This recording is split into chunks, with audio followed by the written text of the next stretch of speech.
The FBI swarmed a luxury home in Miami. A multi-million-dollar cryptocurrency scam. Lavish parties and luxury living all tied to a massive multi-million-dollar crypto scam. 20-year-old from Singapore busted Wednesday living in Miami.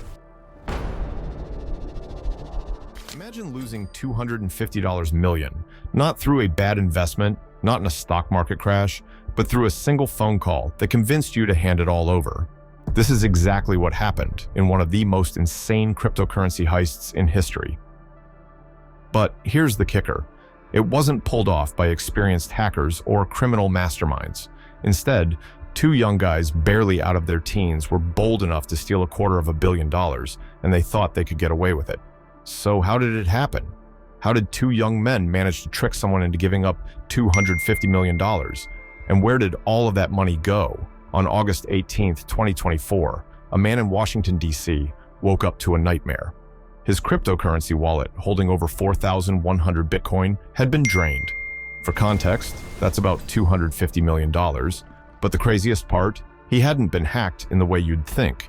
Instead, the masterminds behind the heist, Malone and Jeandiel Serrano, didn't use complicated firewalls or sophisticated malware.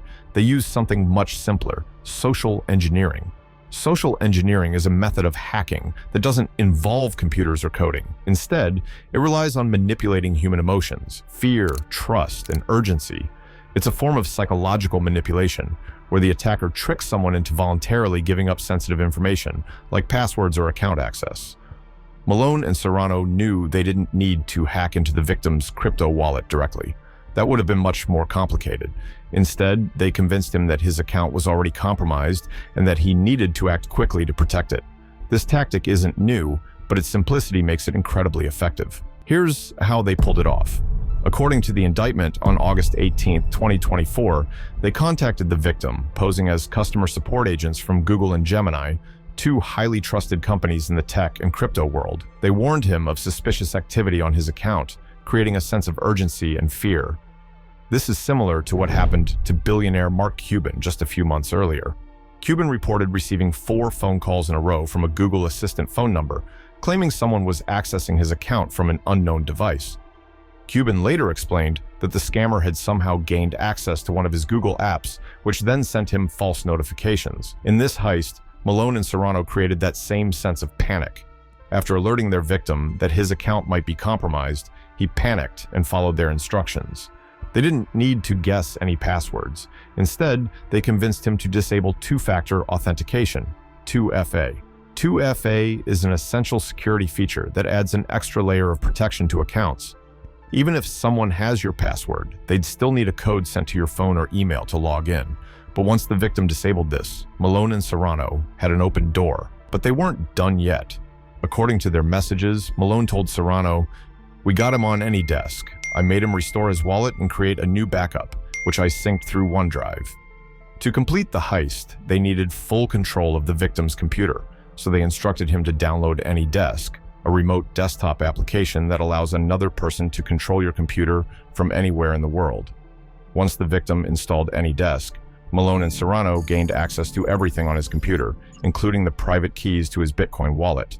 Think of the private keys as the combination to a safe holding the victim's Bitcoin. With full access, Malone and Serrano transferred his entire fortune into wallets they controlled.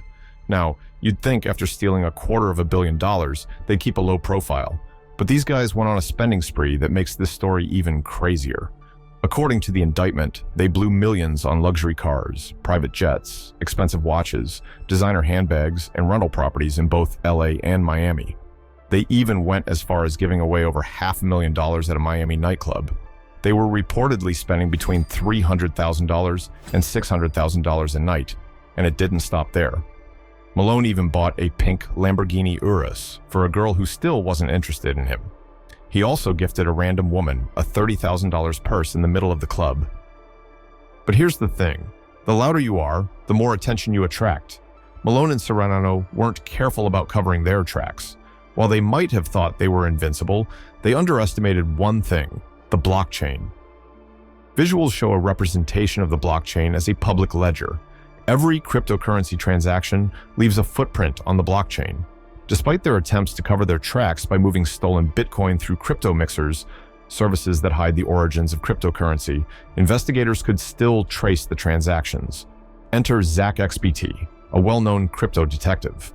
By carefully tracing transactions through the blockchain, Zach followed the money trail, which led straight to Malone and Serrano. In addition to their reckless spending, their arrogance became their downfall. Not only were they blowing through millions, but they were also bragging about it on Discord. If anyone needed an example of self-snitching, this was it. They openly discussed how they pulled off the heist, spent the money, and believed they were untouchable. They even recorded themselves during the heist, reacting to the funds hitting their accounts. Their reactions like, "Oh my God, $243 million, were captured in incriminating audio files. With all this evidence, it was game over. On an unsuspecting Wednesday night, the FBI, with assistance from the Miami police, raided their waterfront mansion. Neighbors described the scene as chaotic, with police flooding the property and seizing assets. We hear boom, and we thought that was shooting in the neighborhood, and we saw a lot of police. This was something that never happened in this neighborhood. Authorities arrested 20-year-old Malone Lamb and another 21-year-old in Los Angeles. The two were charged with conspiracy to commit wire fraud and conspiracy to launder money. If convicted, they face up to 20 years in prison. As for the money, cryptocurrency isn't FDIC insured or protected like a traditional bank account, so whether the victim will ever get his money back remains uncertain. The story has sparked mixed reactions.